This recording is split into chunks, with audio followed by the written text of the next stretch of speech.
Some of us are members of disciplined parties, some of us are members of undisciplined parties, and some of us just have an interest in Marx and want to talk about it at least once a week. So that's who we are. We are a self-funded, we will the way we're going to handle this today, normally our speaker, Victor, will speak for roughly an hour, the first half of the program. Then we'll do our fundraiser and pass the hat. And we have a deal with the corporations and the 1%. We don't ask them for money, and they don't give us any, and we wouldn't take it if they did. So there. We have a lot of people here. Normally we are able to let everybody ask questions or make comments. I don't think that's going to be possible. So I'm going to pass around these cards. If you want to speak, please put your name, first name is fine, here, and we'll take the people in some order. Raj will handle that, and he's a hard-nosed Stalinist. So, put down your question if you have a question, so that it'll go faster. So okay, well, so I will pass these around. Please grab one if you want. Would you start these? Thank you. Okay, I think many of you know we have a very good organization here. We have excellent programs, and today we have one of them. And to tell you about that is our very own Buddy. Hi, everybody. I'll just talk for a minute or two to introduce Victor. But before I do that, a couple of passing around the sign-up sheet. If you would like to get his monthly, more or less monthly, bulletin called Berlin Bulletin via email. And I have a box of his new book in the back, which you can purchase for $25, cash or check only. Sorry, no credit cards.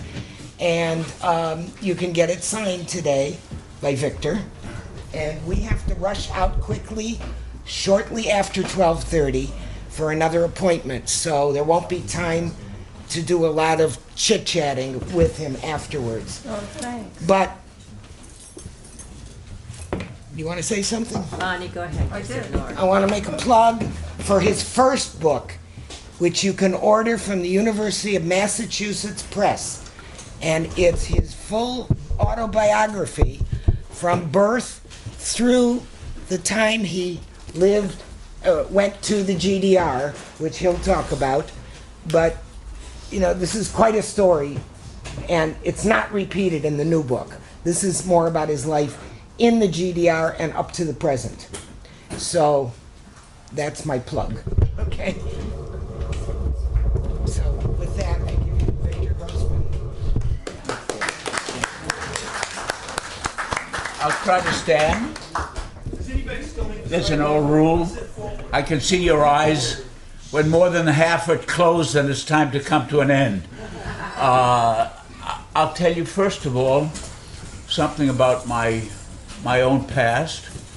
I grew up in a left-wing family, what they call a red diaper family, in a left-wing community, in a city which was pretty left-wing, New York, and in a country which in those days was leaning more to the left than ever before or since, I think, in the 1930s.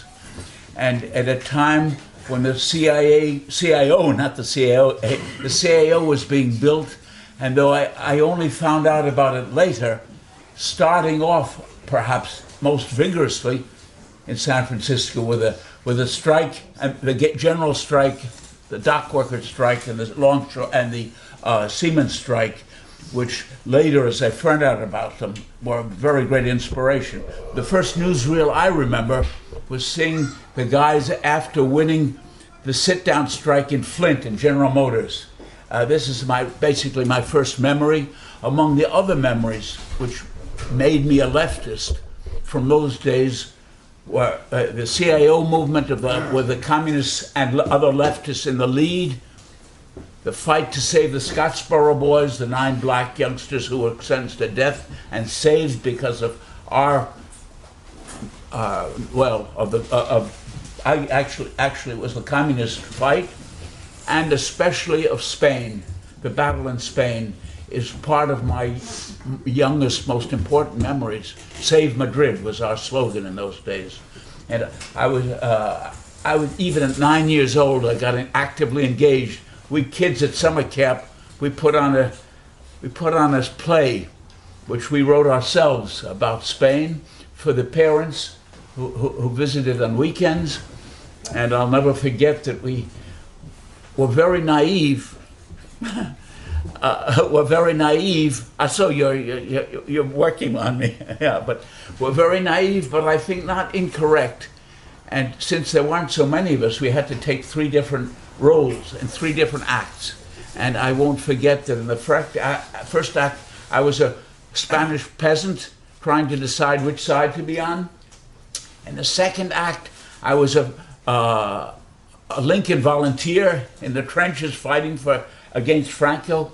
And in the third act, I had the job of playing Adolf Hitler, trying to look as nasty as I could, which was partly, well, maybe I got across as being nasty, I don't know. My buddy who helped write this play, he was Mussolini.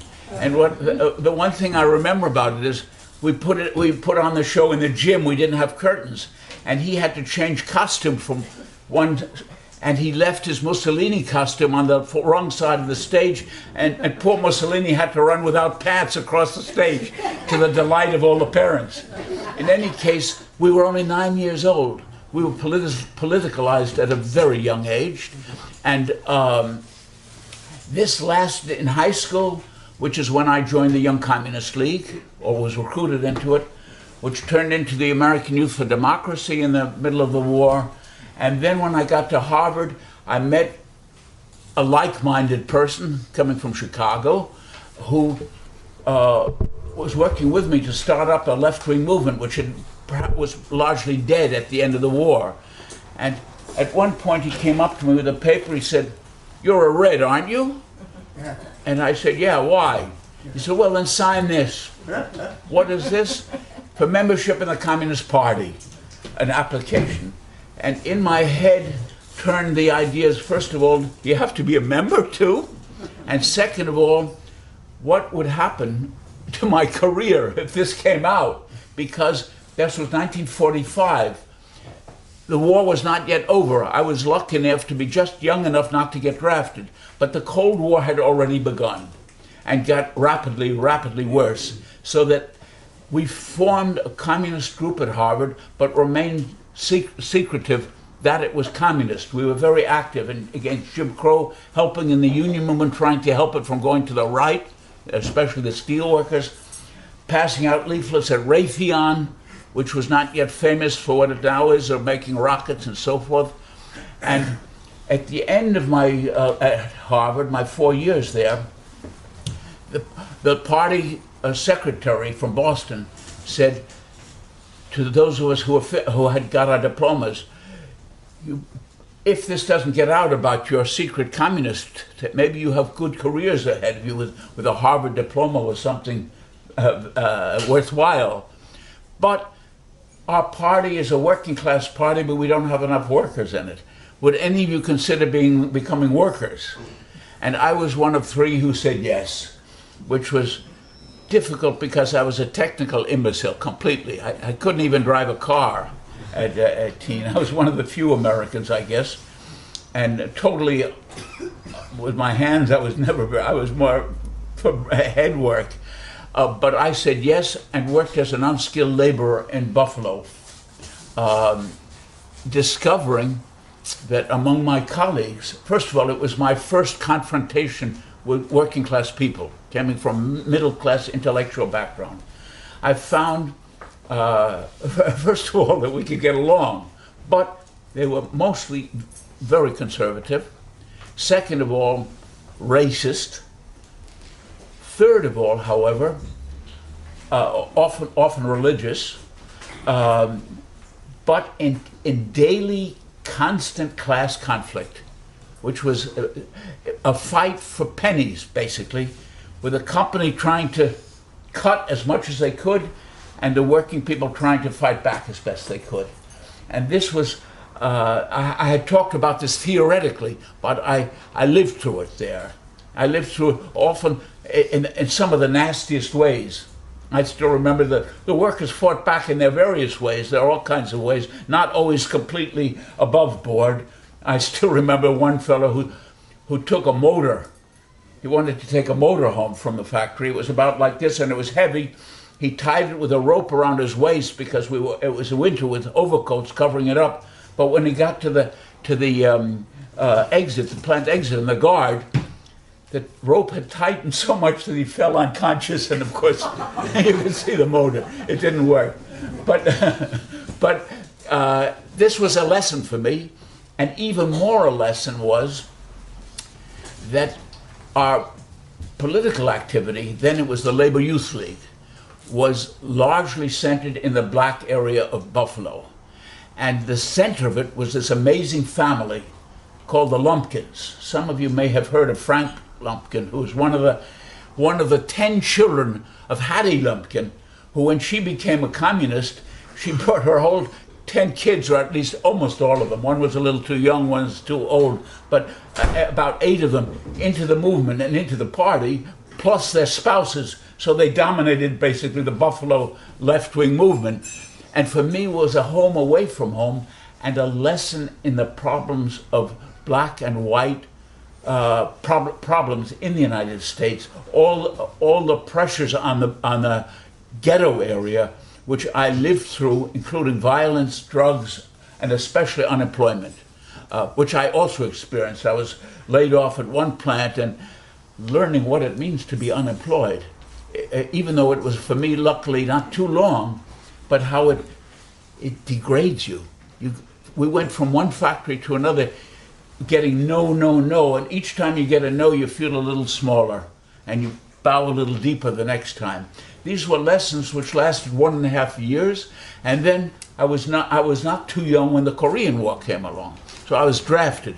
And being drafted, you had to sign. I have never been a member of any of the left-wing, many of these organizations. I had about 120, most of them were long dead, but I had been in about a dozen, and was still in about half a dozen, and didn't know whether I should sign this thing or not, and could get no advice because I was one of the first in this problem, and there weren't that many young people in the party who were faced by it, and I could get no advice. And I did, shouldn't I? There was a law which said everyone in the Communist Front had to register with the police as a foreign agent, and for those who did not do so, the penalty was up to $10,000 and 5 years in prison for every day you didn't register. In other words, 1 week, 35 years. 2 weeks, 70 years. It was already 6 months old. Should I sign this damn thing or not? I didn't know, and in panic I signed, hoping that in the 2 years army time, nobody would check up on me. However, I was lucky. I was not sent to Korea. I was sent to West Germany. But somebody did check up on me. Possibly years later, in the Freedom of Information Act, I got among 1,100 pages about me. And one of them was this. This is a copy, which says in it, briefly, that the quote, I should say that my original name was Stephen Wexler. I changed it when I went to the GDR to protect my parents. But it says here, somebody, the name is deleted of course, recently advised that he believed that while attending Harvard University, until 1949, I had communist sympathies. Steve Wexler was a member of AYD at Harvard. It's possible that this is what set the army to checking me. Perhaps not, I don't know. In any case, they did. They sent me a letter saying you signed, although you were in 1, 2, 3, 4, 5, 6 organizations. They didn't mention this Communist Party. I think they didn't want to expose their spies in it. But the Spanish Refugee Appeal, Southern Negro Youth Congress, Sam Adams Educational Marxist College, and I was to report the next Monday at the military judge in nearby Nuremberg. I panicked completely because for having lied 5 years prison in Leavenworth, in military prison meant Leavenworth. And I was damned if I was going to spend 1 year at Leavenworth prison. In those days, that could almost mean a death sentence. Who knew? In any case, I decided to take off. Nobody could advise me how. I devised this crazy idea of, since Austria at that time was in 4 sectors, the division between the Soviet and American sectors was partly the Danube River. And so I went to the town where the Danube was, Linz, and finding no paddle boat, as I had hoped maybe, I swam across, expecting to find at the Iron Curtain, if not Soviet tanks, at least men with machine pistols waiting there, and could find nobody on a sunny Sunday morning in August. I couldn't find anybody. I looked and looked, there was nobody. Occasionally an old Austrian car came by. I looked awful, no shoes, torn shirt, no jacket, a mess. And finally the Austrian cops picked me up and brought me, as I demanded, to the Soviets, who kept me 2 weeks in Austria, then brought me, without my having asked for it. I didn't particularly want Germany, but they brought me to the German Democratic Republic, GDR, East Germany.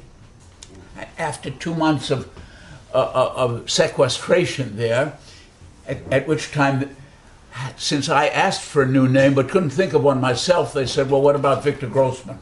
Since I hadn't thought of one myself, I said, okay, Victor Grossman. I didn't like the idea because the Grossman I knew was the class clown. And I didn't like Victor either. But I hadn't thought of one, so I said, okay. Perhaps half self-consciously, I could have called myself Murphy or Johnson, but it didn't break with my own Jewish past, Grossman being German and Jewish. Perhaps this was also, I didn't want to make a break there. I was sent to a small town where they sent all deserters from Western armies, usually about 30 or 40. They came and went. And I spent 2 years there. I learned to operate a lathe, and I had the great fortune, I met my future wife, which saved me basically from homesickness and loneliness. It made all the difference. And she accompanied me for over 50 years, as long as she lived. In any case, I didn't have to work. I learned there, they had a special course for the deserters in a trade.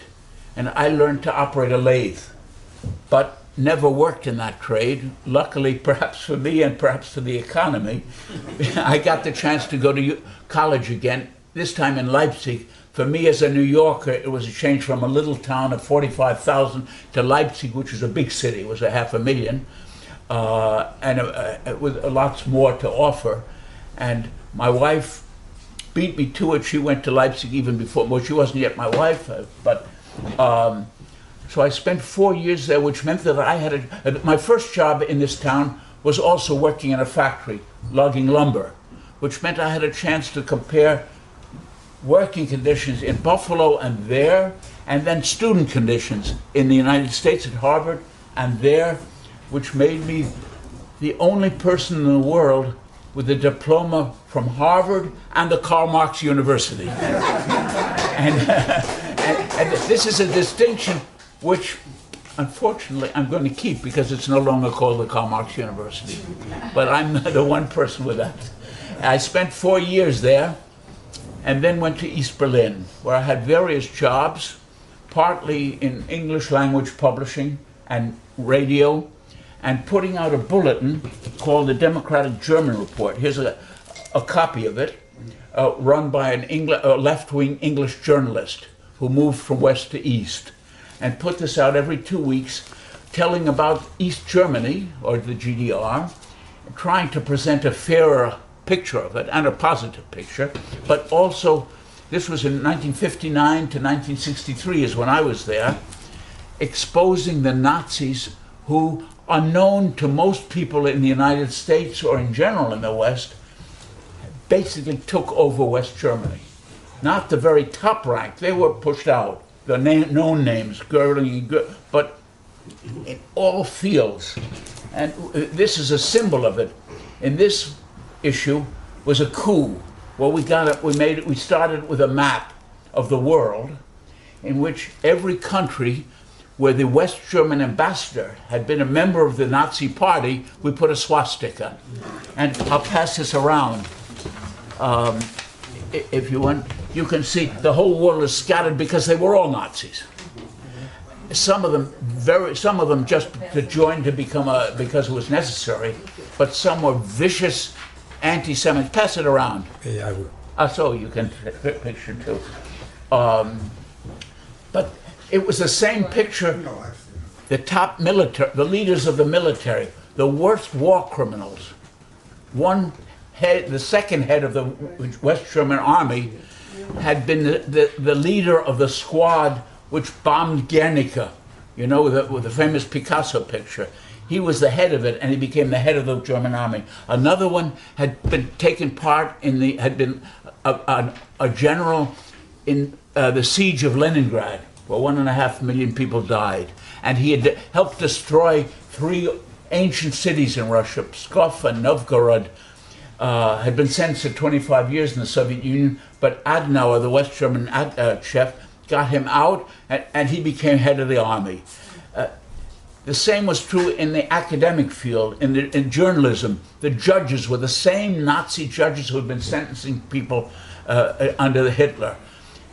In all fields, the cops, every field you looked at, we discovered these leadership of the Nazis, which was sent. This was sent to all British Labour MPs, and it had enough influence that, for example, in one case, one of these diplomats had, as a young diplomat from Holland during the war, had reported proudly that we have already achieved in Holland that 1/3 of the Jewish population is already eliminated.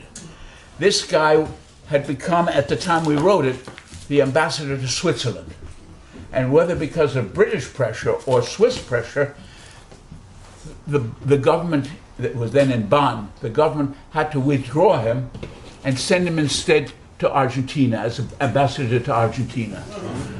They also the ambassador to the United States and to England also had to be removed because they had been all Nazis. This was then I became the first director of an archive devoted to Paul and Islander Robeson, who was still being silenced completely in the United States, and we set up this archive to keep a record and collect everything about Robeson that we could. And I worked there for 3 years.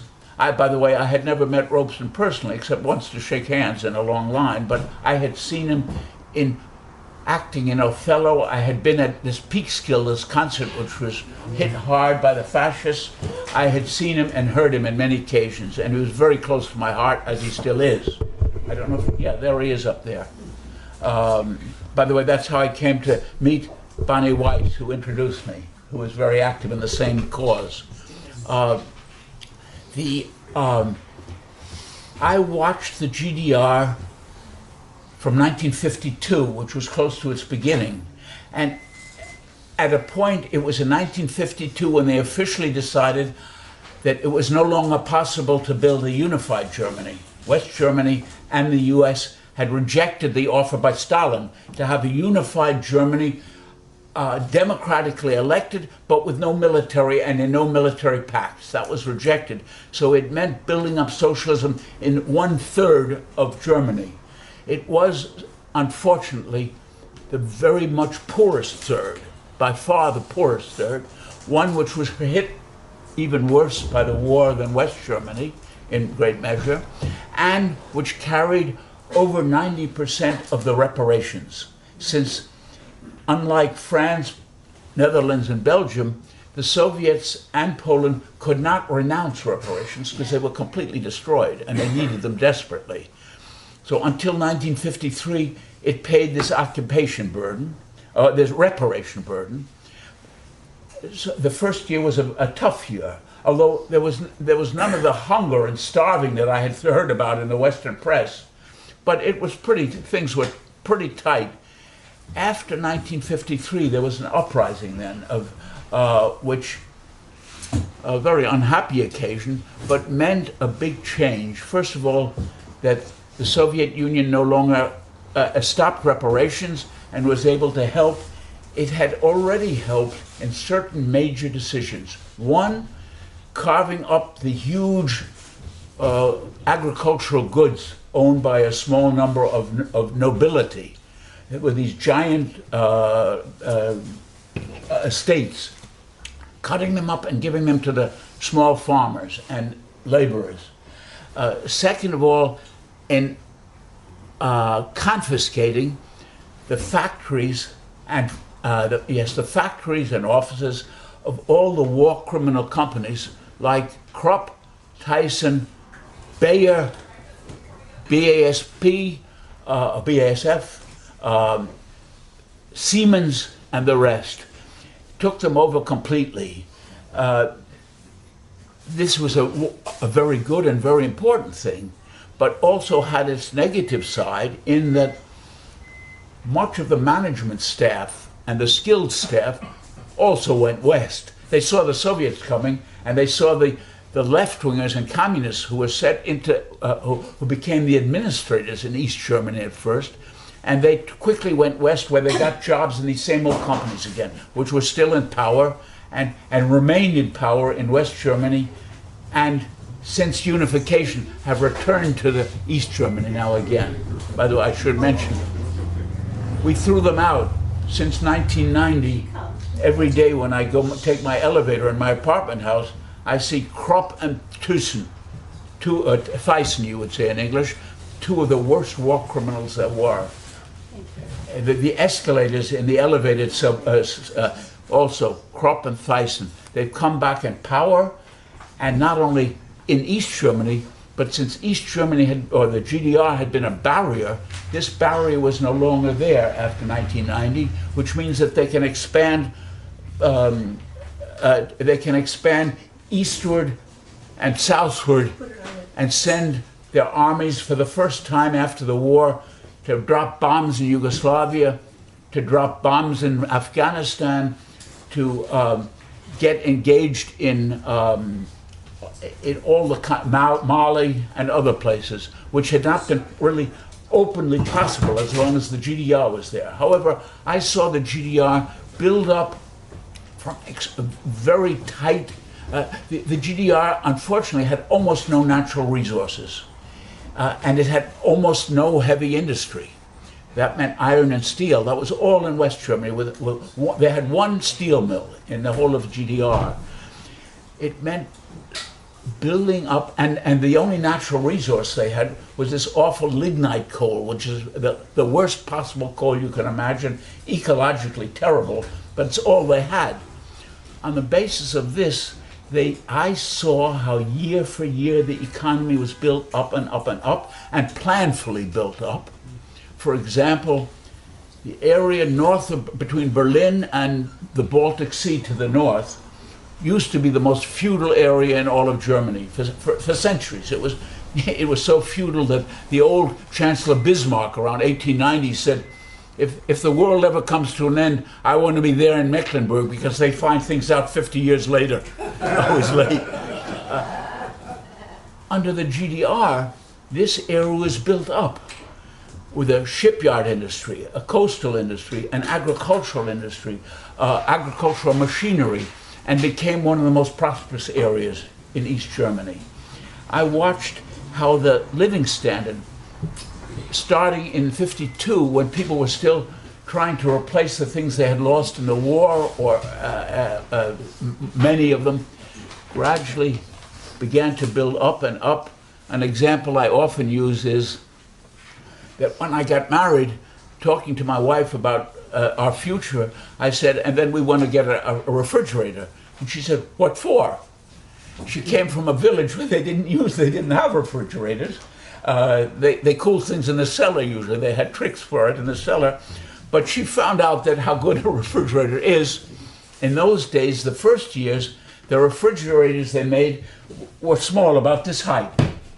And I was one of the lucky ones. I got one of the first ones of a larger size, about like this, and was a consumerist enough to be proud that I had got one of these early big ones, until on her first visit to me, my mother visited about 6 or 7 times. Her first visit, she came to the kitchen and she said, "Oh, what a cute little refrigerator." And to my big pride, gradually I saw how people got refrigerators, they got television, then they got color TV, then gradually more and more got washing machines, although that came later.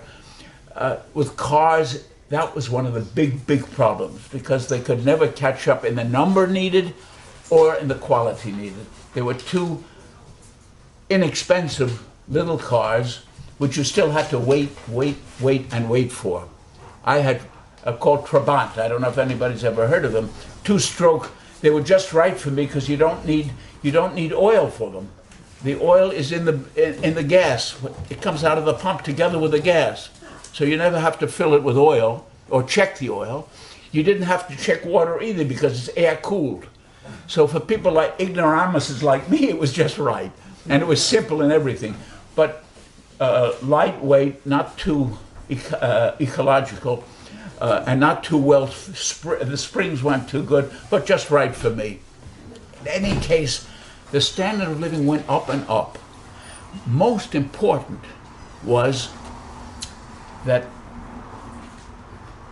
Germany was always far ahead of the United States in terms of medical care and insurance, but not good enough. The GDR established a system which I'll briefly describe, as briefly as I can.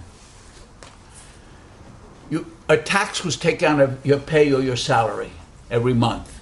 It was up to 10%. It was 10% up to a maximum of 60 marks a month.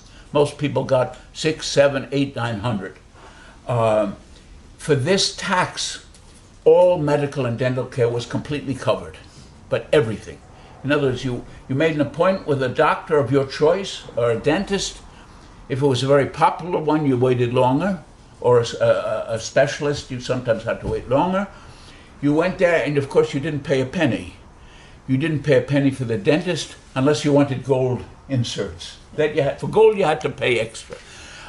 It meant hospital free. It meant glasses free. It meant hearing aids free. It meant after my 9 weeks in hospital with hepatitis, 4 weeks in a sanatorium which was made out of the beautiful estate of this rich Siemens family, which had been thrown out, was there for 4 weeks, which included all the treatment, the mud baths, the massages, the bubble baths, and very good food and very nice circumstances, with everything from transportation, all of it free, and 90% of my wages. And a year later, another 4 weeks to make sure that my liver was okay, this time in Carlsbad in Czechoslovakia, also 4 weeks, also free, also 90% of my wages. And my wife got 3 different cures, one in the mountains of Poland, one in the Harz Mountains, for her rheumatism, the same system. So that, in other words, in terms of medical care, you might have worries that you're going to get some terrible illness or anything, but no financial worries whatsoever. Everything was covered. The same was in education. First of all, at birth, when a baby was due, every baby was rewarded with my first son it was 500 marks, my second son was raised to 1,000 marks in 5 installments. The mother got the first 2 installments if and when she went to a doctor for examination, that the baby's okay and so forth. The 3rd installment, the main one, when the baby was born. The 4th and the 5th were if she went with the baby to be a checkup with a doctor, which was an incentive to women who usually after the 2nd or 3rd child would say, "Oh, we know a lot." But this was an incentive for medical checkups, and plus, for the first 6 months, she'd get a bonus for nursing the baby. She also got better rations. When my first son was born, there was still rationing, an interesting form of rationing, which ended in 1958, when all prices were set on all staple foods and goods in general, dairy, butcher, bakery, and many, many other goods, prices were set which remained the same until 1990 without changing. Another advantage was rent. Rent was set not in 1958, but 1945, was never raised until 1990.